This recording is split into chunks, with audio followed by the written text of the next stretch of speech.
Saya ulang lagi, ayat 17. Hai anak manusia, aku telah menetapkan engkau menjadi penjaga kaum Israel. Bila mana engkau mendengarkan sesuatu firman daripadaku, peringatkanlah mereka atas namaku. Kalau aku berfirman kepada orang jahat, engkau pasti dihukum mati, dan engkau tidak memperingatkan dia atau tidak berkata apa-apa untuk memperingatkan orang jahat itu dari hidupnya yang jahat, supaya ia tetap hidup, orang jahat itu akan mati dalam kesalahannya. Tetapi aku akan menuntut pertanggungan jawab atas nyawanya daripadamu. Tetapi jikalau engkau memperingatkan orang jahat itu dan ia tidak berbalik dari kejahatannya dan dari hidupnya yang jahat, ia akan mati dalam kesalahannya, tetapi engkau telah menyelamatkan nyawamu. Jikalau seorang yang benar berbalik dari kebenarannya dan ia berbuat curang, dan aku meletakkan batu sandungan di hadapannya, ia akan mati. Oleh karena engkau tidak memperingatkan dia, ia akan mati dalam dosanya, dan perbuatan-perbuatan kebenaran yang dikerjakannya tidak akan diingat-ingat. Tetapi aku akan menuntut pertanggungan jawab atas nyawanya daripadamu. Tetapi jikalau engkau memperingatkan orang yang benar itu supaya ia jangan berbuat dosa, dan memang tidak berbuat dosa, ia akan tetap hidup, sebab ia mau menerima peringatan, dan engkau telah menyelamatkan nyawamu. Mari kita berdoa. Bapa di surga, kami bersyukur Bapa, firman yang hidup di dalam pimpinanmu, sehingga sungguh kami dapat menerimanya, mengamininya, dan berbuat di dalam kehidupan kami. Pimpin hambamu oleh kuasa Roh Kudus-Mu, sehingga kebenaran, kejujuran, ketulusan yang bergema bagi kami dari kebenaran firman-Mu. Di dalam nama Tuhan Yesus Kristus kami berdoa. Amin. Bapak Ibu, kenapa kita coba merenungkan judul yang saya berikan adalah peringatan bagi umatnya. Kalau dari firman Tuhan ini jelas sekali memang peringatan bagi umatnya. Amin. Memang dikatakan di situ terhadap Yeskiel bahwa anak manusia, aku telah menetapkan engkau menjadi penjaga kaum Israel. Tetapi rupanya latar belakang di pasal 1, pasal 2, seperti apa bangsa Israel itu? Dikatakan di situ bahwa bangsa Israel itu memberontak Allah. Bapak Ibu, saya baca di sini, pasal 2. Firman-Nya kepadaku, hai anak manusia, bangunlah dan berdiri, karena aku hendak berbicara dengan engkau. Sementara ia berbicara dengan aku, kembalilah rohku ke dalam aku, dan ditegakkannya aku. Kemudian aku mendengar dia yang berbicara kepada aku. Itu kata Yeskiel.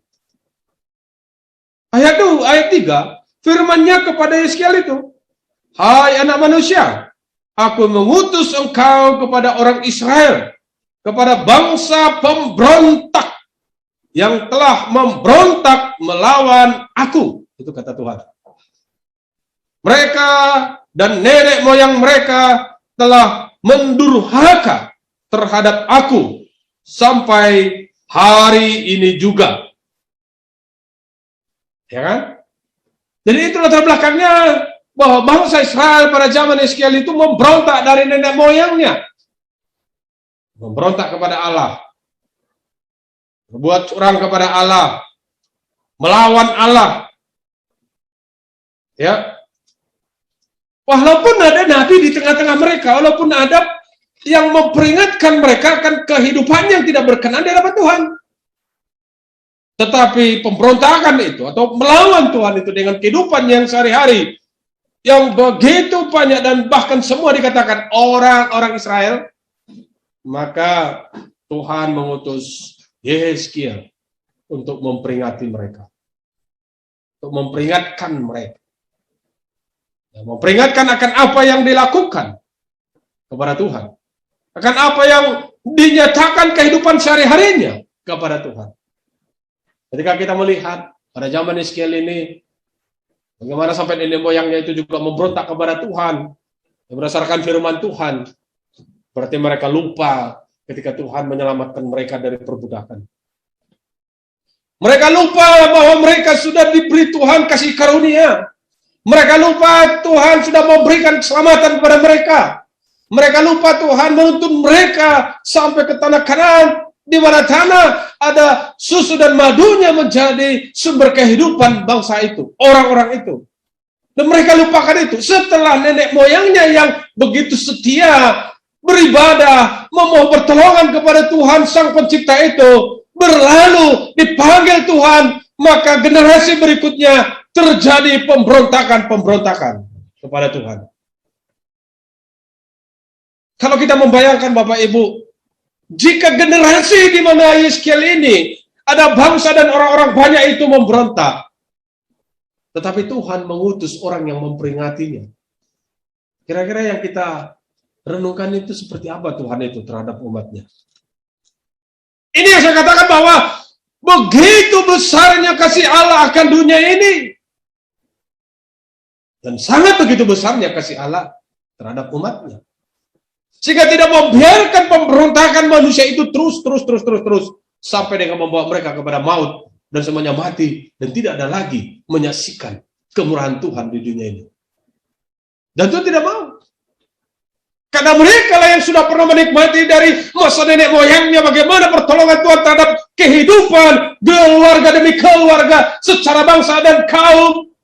Namun pada generasi berikutnya ada pemberontakan dan Tuhan tidak mau itu putus. Tuhan mau bahwa mereka yang sudah menikmati anugerah Tuhan, pertolongan Tuhan, berkat Tuhan dalam kehidupan keluarga demi keluarga itu tetap muncul di kemudian di masa Yeskiel ini memperingati dan menyaksikan kembali anugerah pembenaran Tuhan itu.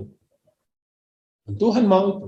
Sehingga dia mengutus Yeskiel untuk memperingatkan mereka.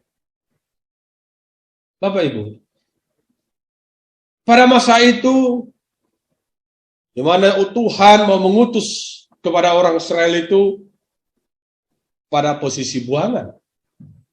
Dalam pasal 3 ayat 15. Yang tinggal di tepi sungai Kebar, di Tel Abib. Kita pernah dengar itu ya. Yeskiel duduk tertegun di situ, di tengah-tengah mereka yang memberontak Tuhan itu selama 7 hari. Karena saya pikir kenapa sampai seperti itu Yeskiel di tengah-tengah mereka. Dia heran. Bagaimana bisa dengan begitu mengetahui pemberontakan yang terjadi bagi bangsa ini, tetapi Tuhan tetap mengasihi dan mau menolong, memperingatkan mereka.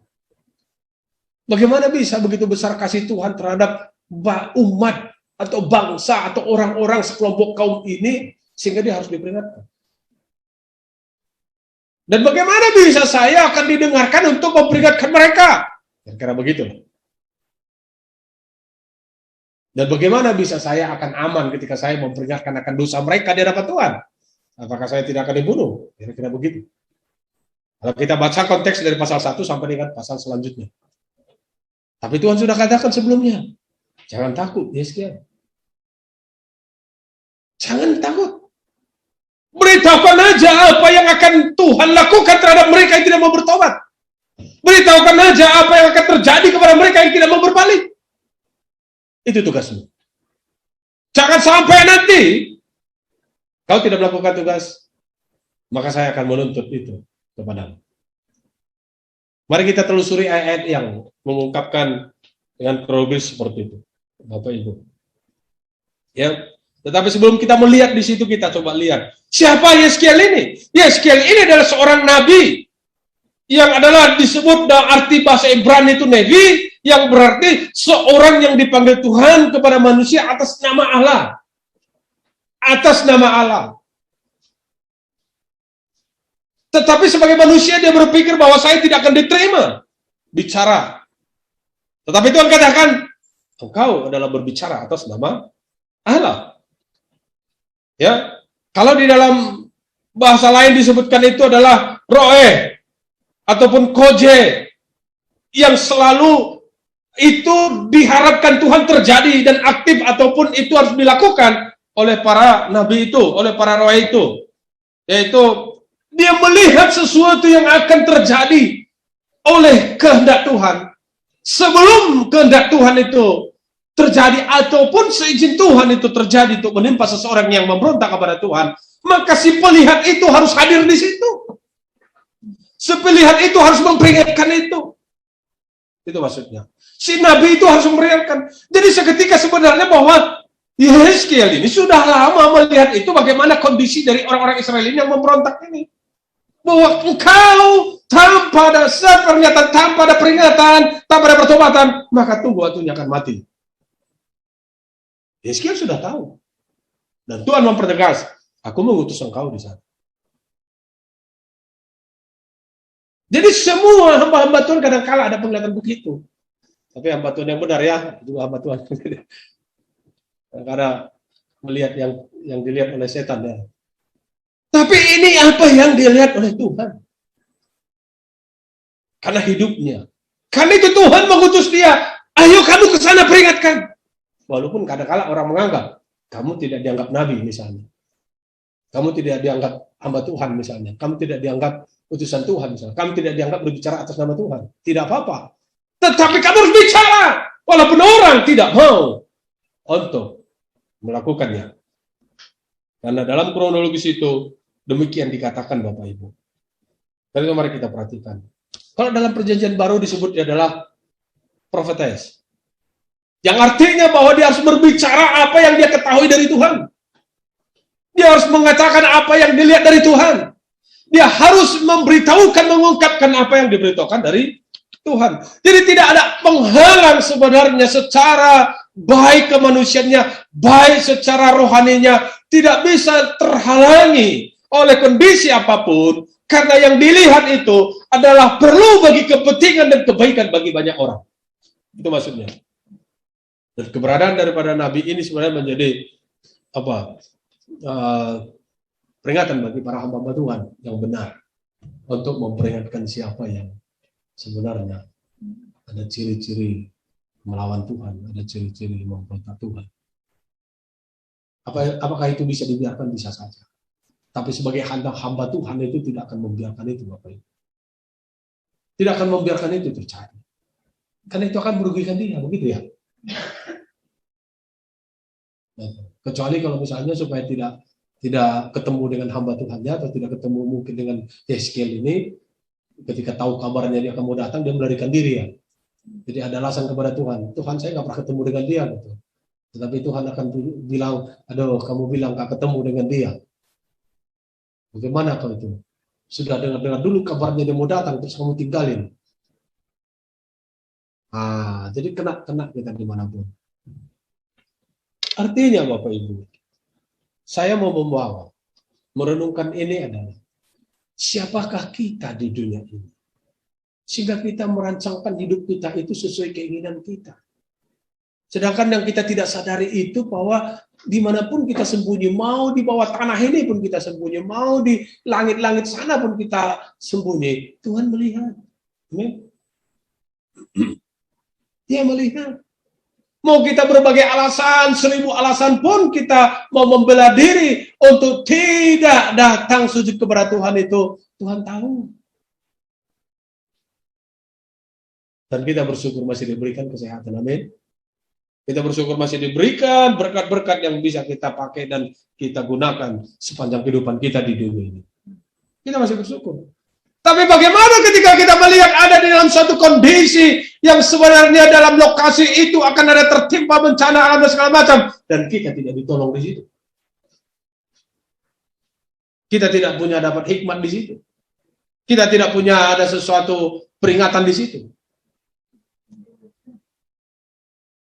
Karena kita mengabaikan jalan-jalan peringatan yang hendak datang kepada kita itu. Karena kita tidak mau tahu ada peringatan-peringatan kepada kita dan kita mau coba berusaha melupakannya. Berusaha seperti itu tidak ada artinya. Berusaha seperti itu tidak akan ada gunanya. Sebab yang bicara saya kenal siapa dia. Yang bicara saya kenal dia juga seperti itu. Semua itu akan merusak kita. Karena setiap kebenaran yang diungkapkan oleh setiap hamba Tuhan siapapun, kalau dia datang atas nama Tuhan, maka kita patut mendengarkannya. Amin.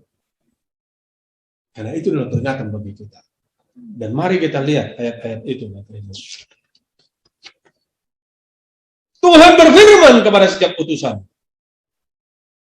Dan Tuhan memberikan firman itu untuk diberitahukan oleh utusan itu bagi semua umat manusia. Untuk memperingatkan mereka atas nama Allah. Yaitu, peringatkanlah orang-orang jahat di antaramu. Yang pertama, peringatkanlah orang-orang jahat di antaramu. Bagaimana saya bisa sanggup memperingatkan dia? Memang kehidupannya sudah jahat dari dulu. Kalau saya memperingatkannya, saya yang akan dilawan. Kalau saya memperingatkannya, saya akan dibenci. Kalau saya memperingatkannya, aduh, saya takut juga nyawa saya. Karena dia jahat. Tapi Tuhan katakan, peringatkanlah orang-orang jahat di antaramu. Amin.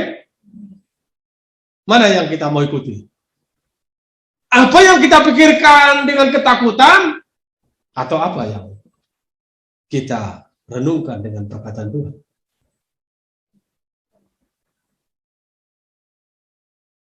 Berarti kalau dia jahat, kita harus peringatkan.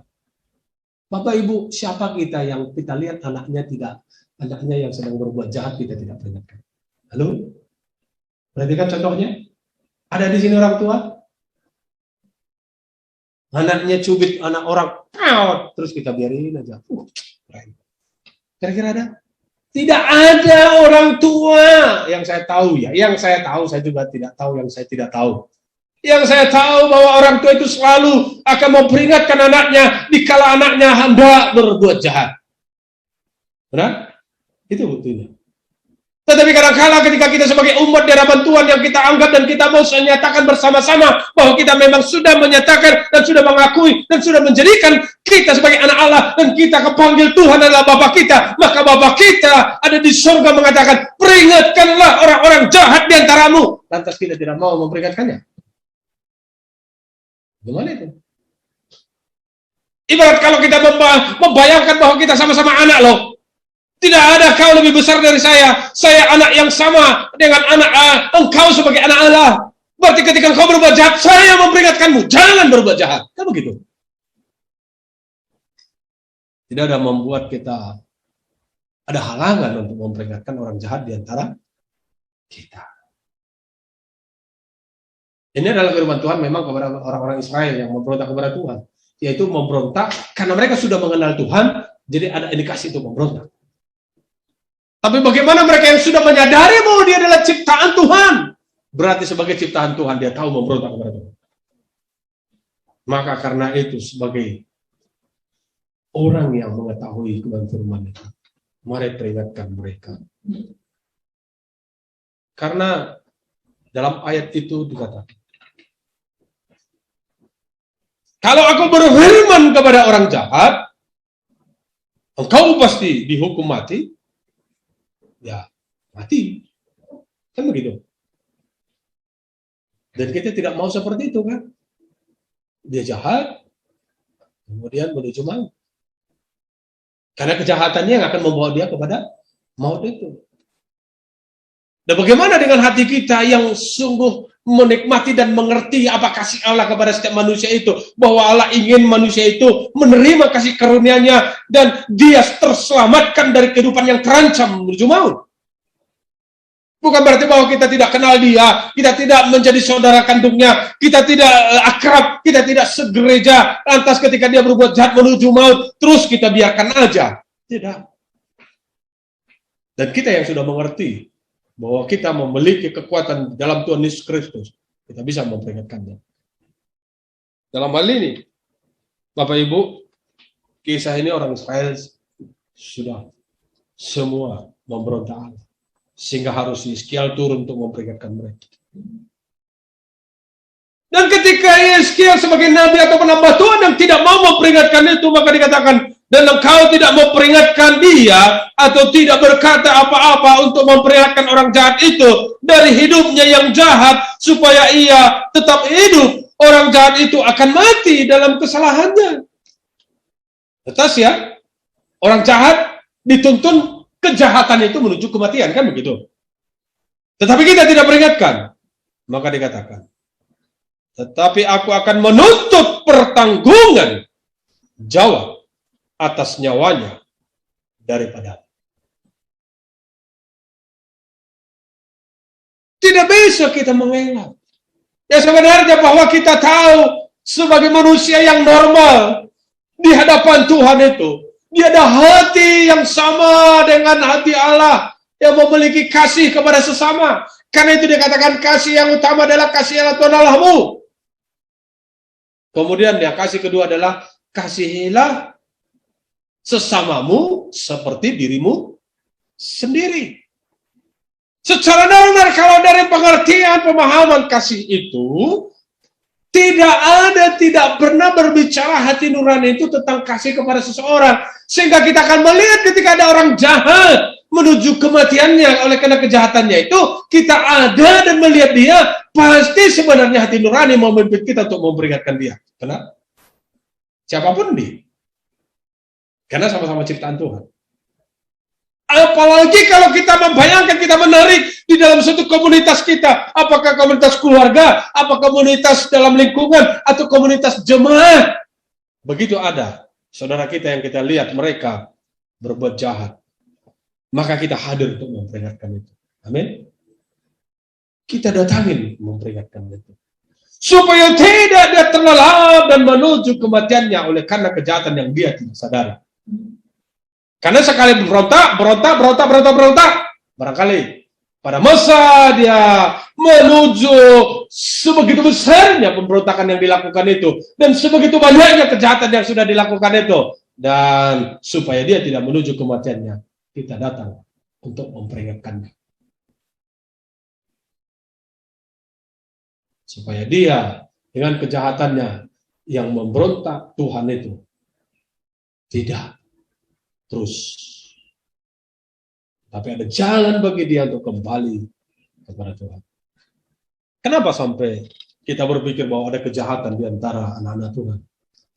Bapak Ibu, kadang-kadang kita begitu banyaknya tuntutan dunia ini, sehingga kita tidak lagi datang kepada Tuhan. Sehingga kita tidak lagi datang menyembah kepada Tuhan. Sehingga kita tidak berserah atas pergumulan kita kepada Tuhan. Sehingga kita tidak banyak sungguh-sungguh berdoa kepada Tuhan. Bahkan ketika kita tidak melakukan itu, maka kita akan ditarik kepada melupakan Tuhan, melupakan ibadah, melupakan persekutuan dengan saudara seiman, dan melupakan doa. Dan ketika begitu enaknya kehidupan dunia ini memfasilitasi kita, yang memberikan kemudahan bagi kita untuk menikmatinya, untuk kita bisa melihat bahwa ini adalah hasil kerja saya, ini adalah hasil pemikiran saya, ini adalah hasil rancangan saya. Dan kita tidak ada waktu berdoa, kita tidak ada waktu bersyukur kepada Tuhan, kita tidak ada waktu untuk mengingat Tuhan yang baik itu. Bahkan kita akan dituntut nih, bahwa Tuhan tidak lebih tinggi daripada usaha. Tuhan tidak lebih berperan daripada kerja keras kita. Tuhan tidak lebih tunjukkan dirinya untuk memberikan kebutuhan kami daripada saya mencari sendiri. Maka itulah dia bentuk-bentuk pemberontakan sampai dengan kita akan mengatakan, tidak begitu penting membicarakan Tuhan. Tidak begitu penting kita berdiskusi tentang Tuhan. Tidak begitu penting kita melakukan ibadah. Tidak begitu penting kita akan menghormati para pemberita firman Tuhan. Maka terjadilah seperti yang disebutkan di dalam pasal ini. Orang-orang itu sedang memberontak Tuhan. Orang-orang itu sedang melawan Tuhan. Hanya dikatakan oleh orang lain, kamu agama apa? Kristen. Oh iya. Kamu kapan gereja? Hari Minggu. Oh iya. Dan dunia akan mengetahui hanya sebatas itu. Sama seperti orang-orang Israel ini yang orang lihat bahwa mereka adalah orang-orang yang bertuhankan Tuhan yang tidak kelihatan. Tetapi hati mereka, pikiran mereka, jiwa mereka itu memberontak kepada Tuhan. Karena mereka sudah tahu ceritanya bagaimana nenek moyang saya katakan bahwa mereka diberkati Tuhan. Mereka mereka memang sukacita. Sekarang kami sudah baik, kami sudah memiliki harta, kami sudah memiliki banyak hal, kami ada tanggung jawab membangun diri kami ada tanggung jawab membangun keluarga, kami ada tanggung jawab membangun rumah kami. Dan dia tidak pernah lagi datang kepada Tuhan. Dia merasa bahwa, oh Tuhan, kami selalu berdoa untuk membangun ini. Mana bukti? Oh Tuhan, saya selalu berdoa untuk bisa baikkan ekonomi kami di keluarga ini. Mana buktinya? Oh Tuhan, kami berdoa selalu Tuhan supaya kesehatan keluarga kami ini. Mana buktinya? Karena yang tahu hatinya adalah siapa? Tuhan dan dirinya. Amin. Yang kita hanya bisa lihat bagaimana dia tulus ikhlasnya datang beribadah. Amin. Bagaimana dia tulus ikhlasnya datang membawa persembahannya. Amin. Bagaimana dia datang tulus ikhlasnya untuk membangun satu dengan yang lain dalam bahasa rohani. Amin. Dan itu yang kita tahu. Dan itu menjadi pujian yang membentuk damai sejahtera di dalam kelompok itu. Dan Israel melakukan tidak seperti itu. Kalau itu terjadi, tidak diutusnya Yeskiel datang kepada orang-orang Israel yang itu. Berarti mereka seolah-olah terlihat sebagai orang-orang yang agamamis. Tetapi hatinya tidak kepada Tuhan. Penyembahannya tidak kepada Tuhan. Persembahannya tidak kepada Tuhan. Semuanya para uang dan milik harta segala macam diperuntukkan untuk memuaskan dirinya. Diperuntukkan untuk berfoya-foya. Diperuntukkan untuk hura-hura. Diperuntukkan untuk memuji satu dengan yang lain. Padahal dikatakan Tuhan, pujilah aku. Diperuntukkan untuk memegahkan apa yang dimilikinya di dunia. Supaya mendapat pujian satu dengan yang lain. Dan akhirnya melihat itu adalah pemberontakan. Dan perlawanan bagi saya. Namun kadang-kadang kita berpikir bagaimana begitu. Itulah kejahatan. Di hadapan Tuhan. Tetapi itu kan yang begitu terlihatnya kejahatannya, benar? Mari kita lihat dikatakan di situ yang kedua. Kedua, peringatkanlah orang-orang yang benar, yang curang. Kalau tadi jelas jahat. Sekarang yang kedua, peringatkanlah orang-orang benar, orang-orang yang benar, yang curang. Ayat 20 sampai 21. Katakan ayat 20. Jikalau seorang yang benar berbalik dari kebenarannya, dan ia berbuat curang, dan aku akan meletakkan batu sandungan di hadapannya, ia akan mati. Halo Bapak Ibu? Mengerikan tidak? Makanya tidak sedikit kita bisa dengar, itu orang itu beribadah terus, orang itu rajin kepada Tuhan, orang itu baik sekali, tapi kok mati muda. Tapi kok kenapa ya? Jangan-jangan kebaikannya itu dengan cara curang. Tidak ada ketulusan, tidak ada keimanan di dalam Tuhan Yesus. Bagaimana mengukurnya? Saya ini berbuat baik dalam Tuhan atau tidak? Siapa yang tahu kan? Halo Bapak Ibu? Yang tahu adalah kita. Yang tahu adalah apa yang kita perbuat. Dengan ketulusan. Sederhananya kalau kita berbuat sesuatu kepada Tuhan, pasti tahu kita ya. Apalagi kalau kita misalnya mau berbuat kepada orang, kalau dia tidak dirugikan secara rohani, berarti kita berbuat baik, amin. Sederhana, benar? Kalau rohnya tidak terganggu, kalau jiwanya tidak terganggu untuk disesatkan, berarti kita berbuat baik, amin. Benar? Kalau misalnya perbuatan kita terhadap seseorang itu tidak akan menyesatkan dia untuk memberontak kepada Tuhan, berarti kita berbuat baik. Maaf aja mau saya katakan, mungkin ini salah satu perbuatan yang tidak baik bagi orang-orang yang benar. Ketika orang benar ini berpikir, hari ini marilah kita sama-sama di sini ya. Ini orang benar gitu, tapi curang. Hari ini kan ibadah, iya, gak apa-apa lah. Kira-kira seperti apa itu? Orang benar yang curang di hadapan Tuhan. Benar? Saya terganggu kemarin itu Bapak Ibu. Ketika hari Jumat itu saya mau waduh ini keluarga, acara keluarga, memang penguburan. Tapi ya memang sudah buka sebentar sebelum jam 8. Kira jam 6 lah, mereka muncul. Tapi belum matang. Karena ada acara sekalian memberikan makanan dari kepunya kepada anak-anaknya. Atas bagaimana ini kematian doanya. Karena itu saya terlambat memberitahukannya. Saya pikir, nanti jangan-jangan masuk sudah jam 8, ada terganggu semua. Karena jumnya cuma 1. Kalau 2 saya berani tadi. Akhirnya kan jam 7 saya beritahukan. Bapak Ibu jemaat, kita berdoa dari tempat masing-masing karena ada penguburan. Tapi kami itu mulai dari jam 9 lebih. Tapi kakak saya dari Malaysia sudah masuk. Dari Medan sudah masuk. Yang lain sudah masuk. Jadi saya kan sudah ngobrol, tapi acara belum dimulai. Jam 9 lewat baru mulai sampai jam 11 lebih. Kami ada acara, terus saya mimpin doa dan saya bawa keluarga semua untuk berdoa juga. Terganggu juga kan? Semoga saya pikir ya udahlah, memang semua harus dilayani. Dan nanti juga saya berpikir ketika ada bulan Oktober kata Pak Pendeta Simon yang akan diundang saya ke gerejanya di Bekasi, saya bilang begini, jam berapa ibadah? Jam 9 pagi. Terus siapa yang khotbah di sini kan begitu ya?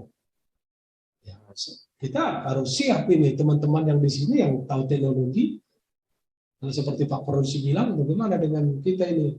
Masa pendeta terus yang tinggal teknologi kan gitu ya? Nah, jadi dibikin seperti yang dulu, bikin di sini proyektor, nanti saya khotbah di sana, ibadah tetap. Kalau boleh lebih cepat datang, siapa yang hadir di sini, hubungkan ke Zoom, ibadah saya khotbah dan saya bisa ikut di sini khotbah. Bapak Ibu bisa dengar apa khotbah saya di sana dan di sini. Jadi tidak perlu undang datang ke sini mengkhotbah kan, karena belum tentu mereka mau kan. Ibadahnya jalan seperti biasa di sini. Dan itu adalah jemaat yang hebat dan mandiri. Karena ada bapak-bapak di sini yang sudah ada leader semuanya sudah tahu sistemnya seperti apa. Oh ya, Pak Pendeta siap bisa dilakukan, kita akan lakukan. Jadi media tetap akan kita pakai Pak. Jadi sampai ke depannya juga pasti kita gunakan.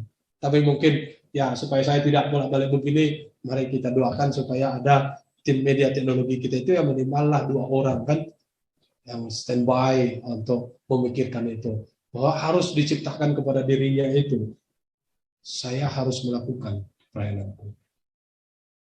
Bapak Ibu, kalau misalnya kita tempatkan Yeskiel ini datang untuk memperingatkan umat Tuhan, dalam hal ini adalah memperingatkan orang jahat dan orang benar yang curang, kita juga dalam bidang pelayanan pun menjadi peringatan bagi sesama.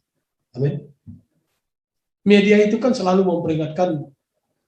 Soal saya misalnya di depan kamera kan dia selalu bilang, peringatkan. 1, 2, 3. Nah, gitu-gitu kan. Jadi dia selalu memperingatkan itu. Supaya di hadapan kamera itu berjalan dengan baik. Jadi memperingatkan untuk pemberitaannya berjalan dengan baik. Jadi bukan hanya sebagai peringatan bagi orang yang jahat, tetapi memperingati untuk menjadi lebih baiknya pelayanan kita. Karena itu kalau ada multimedia kita yang minimal 2 orang, sudah bagus. Yang setia terus berganti-ganti. Dan dia terus sendiri. Hanya bertanya kepada saya bagaimana caranya kami. Ya terserah. Tinggal dilaporkan apa yang kurang baik akan diperbaiki. Pemain musik sudah banyak. Ada 3 orang yang rutin bisa. Entah 4 orang ya. Sudah hidup kan.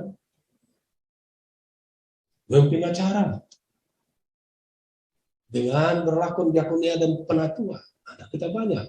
Ada pentolannya di sini yang setia. Pak Pardosi, Pak Sinaga. Banyak sekali sebenarnya. Kita sudah punya potensi. Dan ketika waktu masa kecil ini kita menganggap yang di ruangan yang kita layani ini ratusan orang, maka tiba-tiba datang ratusan orang pun kita sudah siap. Amin. Tapi kita tunggu dulu ratusan orang baru saya akan sungguh-sungguh. Tunggu aja nanti ratusan orang. Hanya kita kelihatan tidak sungguh-sungguh. Karena kita tidak melatih diri. Karena kita tidak menunjukkan kita kesungguhannya. Dalam posisi banyak atau sedikit orang yang kita layani. Bapak Ibu, ini yang kita muliakan. Oh banyak yang Tuhan kehendaki, yang hamba-hamba Tuhan lakukan, ataupun para pelayan-pelayan yang Tuhan kehendaki untuk dilakukan bagi kebaikan bagi umatnya. Dan yang poin kedua ini termasuk dalam bidangnya adalah kita. Yaitu ketika kita adalah orang-orang benar yang curang. Tentu Tuhan memperingatkan kita. Caranya, ya ada orang di samping kita akan memperingatkan kita. Apakah istri, apakah suami, apakah juga bisa anak-anak. Dan saya pikir bukan orang jahat yang memperingati orang benar yang curang itu ya. Gimana caranya orang jahat memperingati orang yang benar curang itu? Caranya dia melihatnya seperti apa? Malahan dia bangga kali ya. Kalau misalnya orang jahat melihat orang benar yang curang, mantap, keren, itu teman saya, katanya lagi kan. Tetapi pasti yang memperingati adalah mereka yang benar. Amin. Dalam hal ini Yeskiel datang, diutus Tuhan. Kenapa? Komunitas besar, orang Israel yang memberontak Tuhan itu, untuk diperingatkan oleh Yeskiel supaya mereka tidak mati di dalam perbuatannya. Jadi dikatakan di situ. Dan aku meletakkan batu sandungan di hadapannya, ia akan mati. Oleh karena engkau tidak memperingatkan dia akan mati dalam dosanya, dan perbuatan kebenaran yang dikerjakannya tidak akan diingat-ingat. Oh, ria. Dia orang benar melakukan pemberontakan kepada Tuhan, curang di hadapan Tuhan. Dia orang benar, dia memperkatakan kebenaran, tetapi dia tidak mau menyatakan kehidupannya yang benar di hadapan Tuhan. Maka dia harus diperingatkan supaya dia tidak mendapatkan sandungan mujizat. Tetapi ada orang yang Tuhan utus untuk memperingatkannya. Apalagi kalau dikatakan kalau dia banyak berbuat baik selama ini, tidak diingat lagi. Karena oleh kesalahan kehidupannya yang tidak benar di hadapan Tuhan. Lantas bagaimana? Oh iya Tuhan, apapun ceritanya Tuhan, dimanapun saya, apakah saya di antara serigala, apakah saya di antara pemabuk, apakah saya di antara penyamun, apakah saya di antara penodong, apakah saya di antara orang-orang yang mencela Tuhan, apakah saya di antara orang-orang yang mau melecehkan Tuhan, apakah saya di antara orang yang tidak mau menyembah Tuhan, apakah saya di antara orang-orang yang menyembah patung. Tapi saya katakan, Tuhan tolonglah saya kalau saya tidak kuat, hindari saya dari lingkungan itu. Kan begitu ya? Tuhan kalau saya tidak kuat untuk tidak terpengaruh, jauhkanlah saya dari situ. Tuhan kalau saya tidak kuat untuk tidak mengikuti gaya kehidupan mereka, Tuhan pisahkanlah saya dari lingkungan itu. Kan begitu? Amin? Jangan lama-lama di situ. Kalau lama-lama di situ, yakin saya otaknya pun akan ikut mencela Tuhan.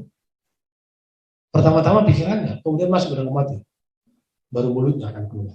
Begitu itu keluar, maka kita membangun persoalan kepada kita. Benar? Maka ketika kita menemukan dengan lingkungan seperti itu, maka kita berdoa, Tuhan, ini baik atau tidak saya bertahan. Karena kita tidak mau memperingati kan? Oh iya, kamu ada di antara itu. Kamulah yang di situ memperingatkan. Maka lakukan peringatan di situ. Hei bapak-bapak, janganlah ngomongin itu. Apa yang kita ngomongin? Ya ngomongin aja usaha dan segala macam. Kan begitu ya? Maka kita dipakai Tuhan menjadi peringatan di situ. Tapi kalau kita tidak mau, Tuhan pisahkan saya dari sini. Saya mau pergi dan mengerjakan pekerjaan saya sendiri. Kan begitu? Dan biarlah Tuhan dimuliakan dari kehidupan saya.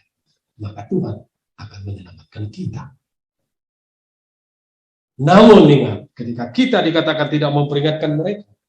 Tetapi jikalau engkau memperingatkan orang yang benar itu, supaya ia jangan berbuat dosa, dan memang tidak berbuat dosa, artinya bertobat, ia akan tetap hidup.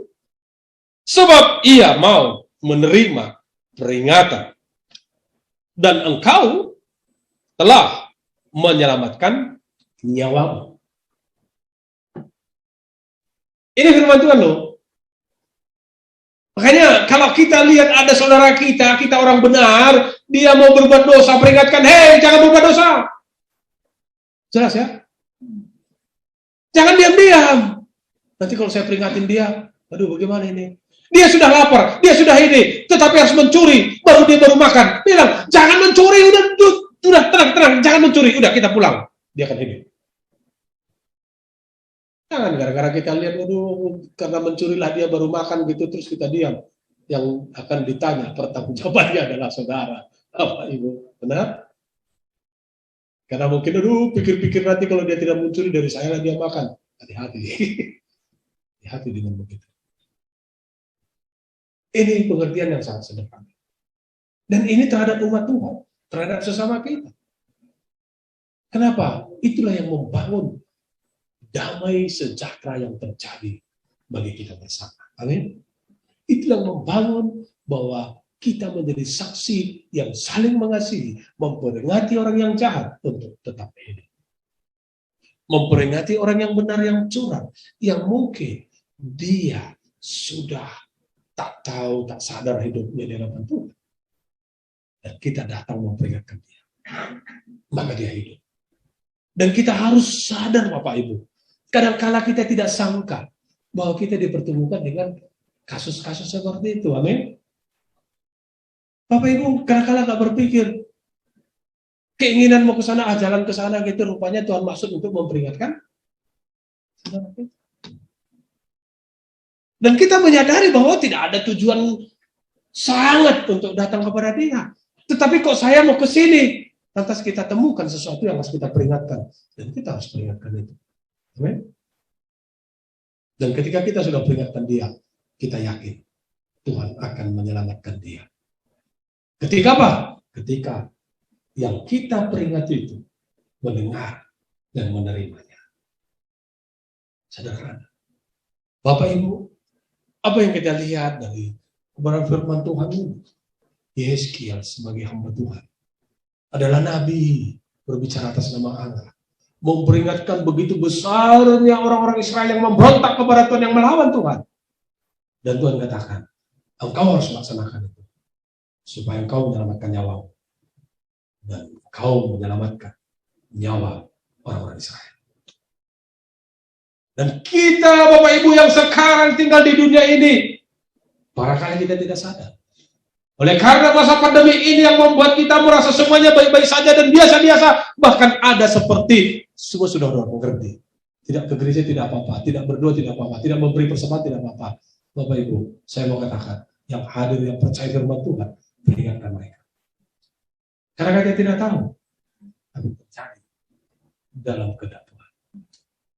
Kita mau kita hidup, dan kita mau mereka yang curang walaupun dia benar.